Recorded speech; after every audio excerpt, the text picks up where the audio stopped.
Valendo. Olá, tudo bem?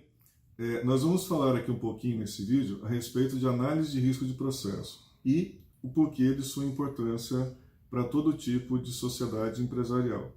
A análise de risco de processo é um procedimento pelo qual o advogado que está conduzindo determinada demanda judicial vai analisar, à luz da jurisprudência, da doutrina, das provas, de todos os elementos que ele possui, e dizer qual é o risco, né? Qual é a possibilidade de que aquela ação seja procedente e qual é a possibilidade que a empresa venha a desembolsar determinado valor decorrente desse ajuizamento, né? Por isso que quando você, advogado, recebe essa ação, você precisa analisar cada um dos pedidos envolvidos nesse processo e, conforme a sua experiência, conforme a doutrina, conforme a jurisprudência predominante sobre o assunto, dizer para a empresa qual é a chance de êxito do autor conseguir sucesso nessa ação, né? Qual a chance de êxito dele nessa ação. E um outro trabalho, que a gente vai ver aqui um pouquinho mais adiante, é dizer quanto que isso representa de condenação, né? Qual o valor que isso representa. E por que que isso é importante? Com base nessas informações, o advogado estará subsidiando a empresa para que o seu órgão gestor, conselho de administração, conselho diretor e os acionistas decidam as estratégias, decidam o destino, os rumos, né, o que será feito dentro dessa empresa. Qual é o valor dela de mercado? Isso pode também sofrer, imagina uma ação bilionária, né? E isso é importante que esses dados todos estejam devidamente informados, devidamente registrados, conforme a boa técnica contábil, boa técnica recomenda que seja feito, né? Então, a análise de risco de processo é aquele procedimento em que o advogado vai dizer para a empresa qual é a chance de êxito do autor, né? Essa avaliação, geralmente, ela varia em percentual, né? Algumas empresas adotam percentuais que vão de 1 a 100%, né? Ou através do chamado possibilidade remota, possibilidade possível, né? Ou provável condenação, né? São os famosos remoto, possível e provável condenação.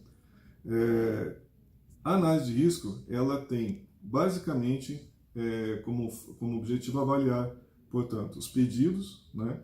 Qual é a possibilidade de êxito de que esses pedidos venham a ser acolhidos pela justiça, qual é o valor que esses pedidos podem representar, o que a gente chamaria de provável condenação, né? E é preciso lembrar que provável condenação, ou PECOND, não é a mesma coisa que probabilidade de êxito, tá? É importante dizer o seguinte, e não cometer um erro muito comum, né? Você tem uma ação que você estima que a condenação pecuniária será de 1 milhão, que o pedido, aliás, seja de 1 milhão, mas que o autor deve ganhar 700 mil, né? E aí você coloca como possibilidade de êxito 70%, fazendo uma conta direta entre 1 milhão para 700 mil, que corresponderia a 70% de possibilidade de êxito. Não tem nada a ver. A possibilidade de êxito, ela tem que ser analisada à luz da plausibilidade do que está sendo pedido, né? A questão da prova que existe, a questão da jurisprudência, a questão da legislação que ampara aquele pedido do autor. Então, ela pode ser de 60%, 50%, 70% ou 100%, né? Isso a gente vai falar logo mais qual é a diferença entre um percentual e outro, né? Mas isso é o que você diz, olha, a chance de que esse autor tenha sucesso nesse determinado pedido, ela é de 80%, porque assim diz a jurisprudência, assim diz a lei, assim estão as provas, estão os fatos com relação a esse pedido. No entanto, se essa ação realmente tiver êxito, né, se esse pedido for acolhido, confirmando então a expectativa que o advogado lançou, representará uma condenação de 1 milhão.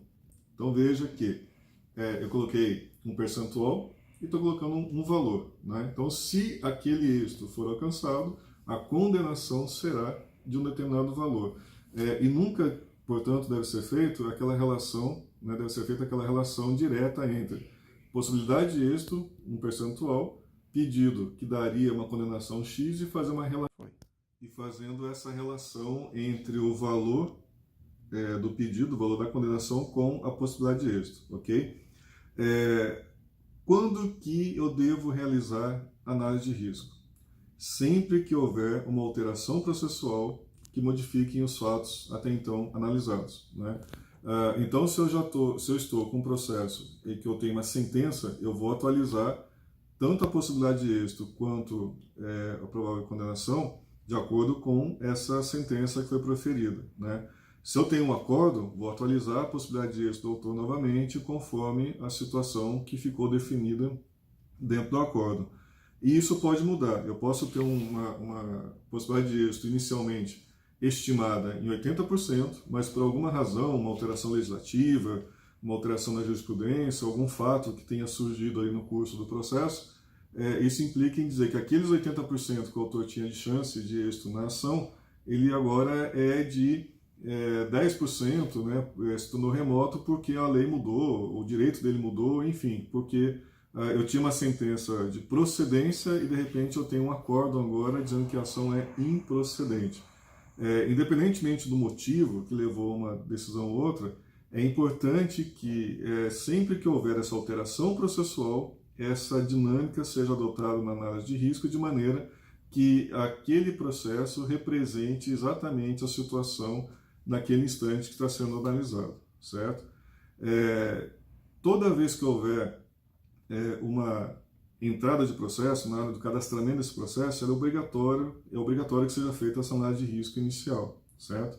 Quando você certifica o processo, quando é feita a inclusão do resultado do processo, também é preciso rever esses parâmetros, né? E, por fim, sempre que houver movimentações financeiras, então imagina que eu já estou numa fase adiantada do processo, eu vou lá e faço um depósito para pagamento de condenação ou para garantia do juízo.